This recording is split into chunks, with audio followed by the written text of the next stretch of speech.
Alan juga. Oke, saya izin untuk share screen. Sekarang saya menggunakan share screen yang biasa, screen, and then RPS, Filsafat dan Pemikiran Islam MPAI.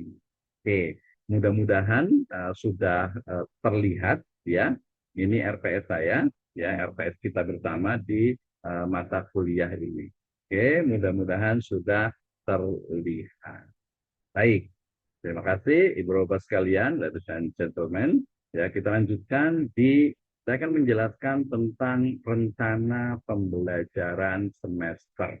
Ya, mata kuliah, filsafat dan pemikiran pendidikan agama Islam. Ya, bersama saya Dr. Mesra MEI, kemudian di program studi Magister Pendidikan Agama Islam, Sekolah Tinggi Agama Islam Sirojul Falah Bogor, tahun akademik 2025-2026 di semester yang kedua.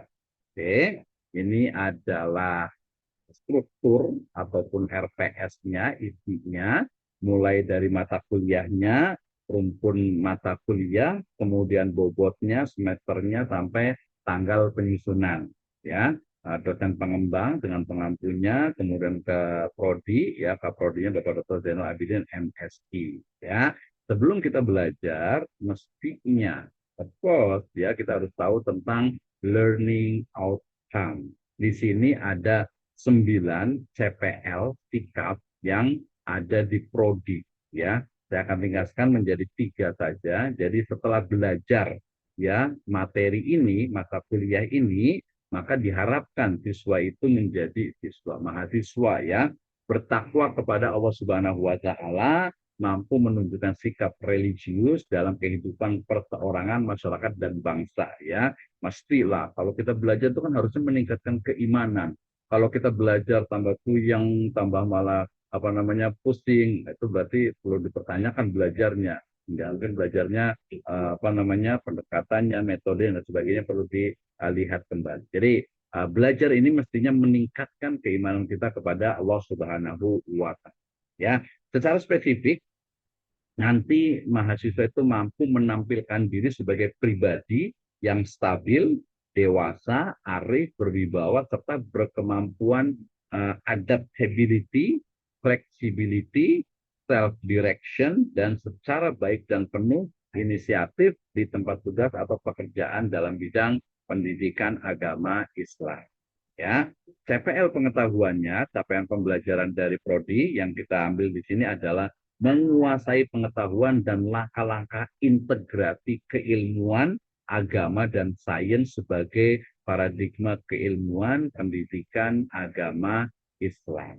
Ya, CPL-nya tentu saja mampu menerapkan pemikiran logis, ini yang CPL kompetensi umum ya, jadi mampu menerapkan pemikiran logis, kritis, sistematis, inovatif dalam konteks pengembangan atau implementasi ilmu pengetahuan yang memerhatikan dan menerapkan nilai humaniora dan sesuai dengan bidang keahliannya yaitu pendidikan agama Islam. CPL secara khusus yaitu mampu mengimplementasikan filsafat dan pemikiran pendidikan agama Islam khususnya secara komprehensif dan mendalam di tengah masyarakat. Itu adalah CPL di prodi. Sedangkan CPMA, capaian pembelajaran mata kuliah. Jadi setelah belajar mata kuliah ini diharapkan mahasiswa secara spesifik dari mata kuliahnya adalah menjelaskan pengertian, karakter, tujuan dari filsafat pendidikan agama Islam. Orang mengidentifikasi berbagai aliran filsafat dan mengevaluasi metode ilmiah dari perspektif filsafat. Kemudian mahasiswa mampu berpikir kritis dan reflektif dalam analisis persoalan kehidupan khususnya dalam bidang pendidikan agama Islam.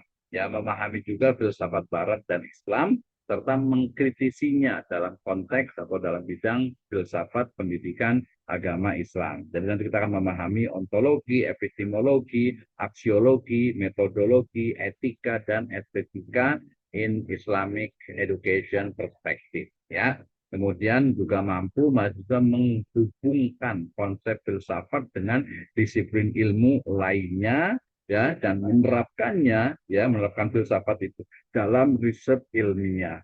Kemudian mampu memahami etika dalam penelitian ilmiah, tanggung jawab ilmuwan, serta bersikap kritis terhadap perkembangan ilmu pengetahuan. Dan terakhir, TPMK yang ke-8 adalah mahasiswa mampu menghasilkan karya tulis ilmiah dalam bentuk artikel jurnal ilmiah yang diterbitkan oleh jurnal ilmiah nasional.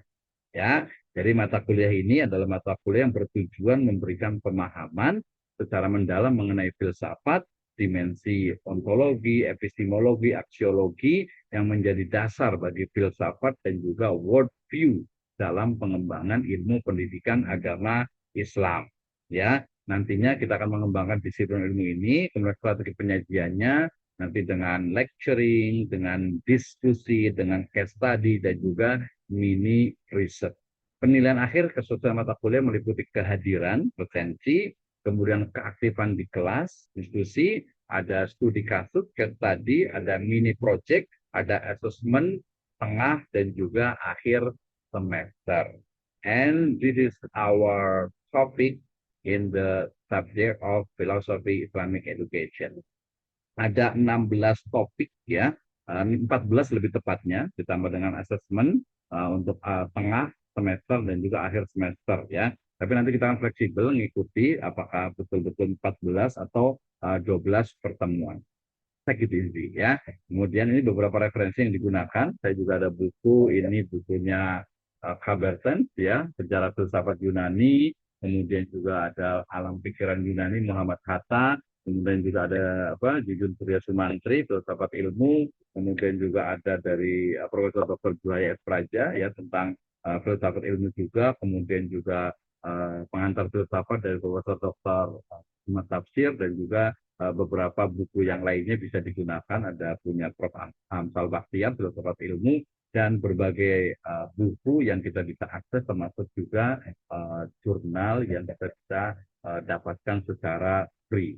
Ya, kemudian ini adalah tahapan-tahapan dalam pembelajaran, ya, mulai dari kemampuan akhir setiap tahapan belajar, indikatornya, kriterianya, tekniknya, kemudian bentuk pembelajaran, ya, metode pembelajarannya, kemudian penugasannya, sampai ke estimasi waktunya, materi pembelajarannya, sampai ke bobot penilaian setiap pertemuan. Pertemuan pertama, ya, kita sekarang kontrak perkuliahan. Yang kedua tentang filsafat, hakikatnya, etimologi, terminologi, kemudian juga sejarah filsafat umum, ilmu, filsafat alam, filsafat ketuhanan, filsafat alam, ya, kemudian juga bicara tentang di pertemuan yang kelima Ustaz, ya, tentang karakter-karakternya, kemudian nanti sampai kepada ontologinya, epistemologinya, aksiologinya, metodologinya, etika dan estetika, sampai filsafat ilmu pengetahuan dalam itu. Ya, semuanya akan kita bahas, dan ini untuk penilaiannya, komponen penilaian partisipasi kuliah 35%, ini cukup besar ya. Kemudian challenge, like I said, there is no tugas gitu ya, tapi kita hanya kasih challenge 25%. Kemudian asesmen tengah semester itu 15%, dan juga asesmen akhir semester tadi yang UTS atau asesmen tengah semester 15%, dan akhir semester itu 25%. Insya Allah, Bismi, Dr. Musno, and